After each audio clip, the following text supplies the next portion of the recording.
Hi friends, I am doctor Sarwar Khan, homeopath consultant. आज ये छोटा सा वीडियो बना रही हूँ मैं किडनी स्टोन्स पर, यानी कि रीनल कैलकुलाई। ये वीडियो में आप by end of this video, जब तक ये वीडियो ख़त्म हो जाएगा, आपको पता चल जाएगा कि किडनी स्टोन्स होते क्या है, वो बनने की वजह क्या है, किडनी स्टोन्स कितनी तरह के होते हैं, उसके कॉम्प्लिकेशंस क्या है और ट्रीटमेंट क्या रहेगा। अब शुरुआत में टू स्टार्ट ऑफ विथ कि एक्चुअली ये स्टोन्स होते क्या हैं। रीनल कैलकुलाई यानी कि किडनी स्टोन्स बोलते किसको हैं। ये एक छोटे से डिपॉजिट्स होते हैं जो कि अपनी हमारी किडनी में बनते हैं। ओरिजिनली ये ओरिजिनेट होते हैं किडनी में, बट किडनी पे पड़े रहते हैं। जब वो वहाँ से ट्रैवल करेंगे, यानी कि किडनीज़ में से निकल के यूरिथ्रा, यूरिनरी ब्लैडर, यूरिनरी पेशाब के रास्ते में आएंगे, तब जाकर वो ज़्यादा पेनफुल हो जाते हैं। तो पेशेंट को एक्चुअली पता कब चलता है कि हमको किडनी स्टोन है। थोड़े पेशेंट्स पेन लेकर आते हैं और वो जब टिपिकल काइंड ऑफ पेन हमको बताते हैं तो स्कैनिंग होगा, उसमें पता चल जाएगा। और थोड़े पेशेंट्स को पता भी नहीं होता है कि उनके पास किडनी स्टोन्स है ऑलरेडी। कोई और वजूहत से जब हम उनकी स्कैनिंग करवाते हैं या यूरिन रिपोर्ट्स करवाते हैं, तब फाइनली पता चलता है पेशेंट को, अरे हमारी राइट या लेफ़्ट किडनी में स्टोन्स है। तो ये किडनी स्टोन्स बनने का रीज़न क्या है, कॉज क्या है। कॉज डिपेंड करता है किस तरह का, किस चीज़ का वो स्टोन बना है। हम उमूमन क्या देखते हैं, जब पेशेंट कोई डॉक्टर को अप्रोच करता है किडनी स्टोन्स लेकर, तो डॉक्टर ट्रीटमेंट के साथ साथ एक डाइट चार्ट भी दे देता है जिसमें कई चीज़ों को रोकने के लिए सलाह दे देता है। अब मेरी बात इतनी ही है दोस्त फ्रेंड्स, कि जब हमको पता ही नहीं है कि स्टोन किस चीज़ का बना है, तो हम रोकेंगे कैसा खाने पीने की चीज़ों को। तो यूजुअली स्टोन्स बनने की वजह भी स्टोन्स का ही नेचर है, किस चीज़ का बना है। जैसे कि या वो कैल्शियम का बना है, कैल्शियम स्टोन कैल्शियम ऑक्सलेट का बना है, या यूरिक एसिड का बना है, या फिर और एक चीज़ होती है जिसे हम लोग कहते हैं स्ट्रूवाइट।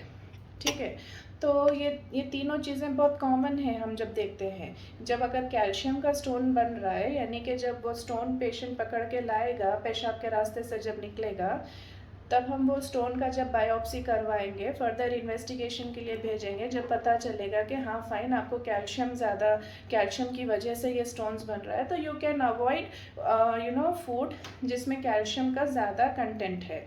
ठीक है, जैसे अब यूरिक एसिड का है, तो उमूमन यूरिक एसिड के स्टोन्स किस में बनते हैं, किन पेशेंट्स में। ज़्यादातर ये मर्द आदमी में देखने को मिलता है जिनको गाउट की शिकायत होती है, और जो कैंसर के पेशेंट्स जो कीमोथेरेपी का ट्रीटमेंट पर हो, यानी ट्रीटमेंट ले रहे हैं, जिनका यूरिन ज़्यादा एसिडिक होता है। और जब कीमोथेरेपी के पेशेंट्स को डॉक्टर्स एडवाइस करते हैं कि प्रोटीन डाइट्स अपनी बढ़ा दें वीकनेस को ओवरटेक करने के लिए, तब वो जब एनिमल प्रोटीन जब ज़्यादा जाता है बॉडी में, तो वैसे टाइम पर होता क्या है कि ये यूरिक एसिड का लेवल हाई हो जाता है और किडनीज में ये यूरिक एसिड के ही स्टोन्स बन जाते हैं।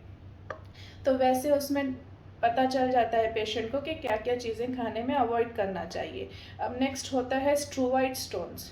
ये उमूमन औरत में ज़्यादा देखा जाता है, जिसमें जो औरतों में ज़्यादातर पेशाब का इन्फेक्शन होता है, यूरिनरी ट्रैक्ट इन्फेक्शन, जहाँ पे एक बैक्टीरिया होता है, किस्म का बैक्टीरिया होता है, जिससे ये इन्फेक्शन होता है और वही रीज़न बन जाता है ये स्टोन्स बनाने का। तो what all I want to say is, unless and until हमको पता नहीं चलता कि किस चीज़ का बना है, तो हमको मालूम ही नहीं है कि क्या चीज़ का परहेज़ करना चाहिए। अब ये रीनल कैलकुलाई में रिस्क फैक्टर क्या है। यूजुअली होता है ऐसे कि यूरिन का आउटपुट रिड्यूस हो जाता, और पेन समटाइम्स इतना सीवियर होता है कि पेशेंट को अल्टीमेटली हॉस्पिटलाइज्ड करना पड़ता है, क्योंकि पेन में नौशिया होता है, वॉमिटिंग्स होते हैं, समटाइम्स यूरिन इन्फेक्शन होता है। जी, तो अब पेशेंट को जब कॉम्प्लिकेशंस बढ़ जाती है, तो वो पेशेंट हॉस्पिटलाइज हो जाता है। वो फाइनल ऑप्शन बचता है, वो टाइम पे पेन इतना सीवियर होता है कि पेशेंट को सर्जरी एडवाइस कर दी जाती है, जिसे लिथियोट्रिप्सी कहते हैं, जहाँ पर यूजुअली डॉक्टर्स स्कोप डाल के उसको स्टोन्स को क्रश कर देते हैं और फिर वो पेशाब के ज़रिए निकल जाता है। And then but tell me one thing, कि this is the permanent cure for stones, no my dear friends. Body में एक टेंडेंसी होती है, तासीर होती है स्टोन बार बार बनाने की।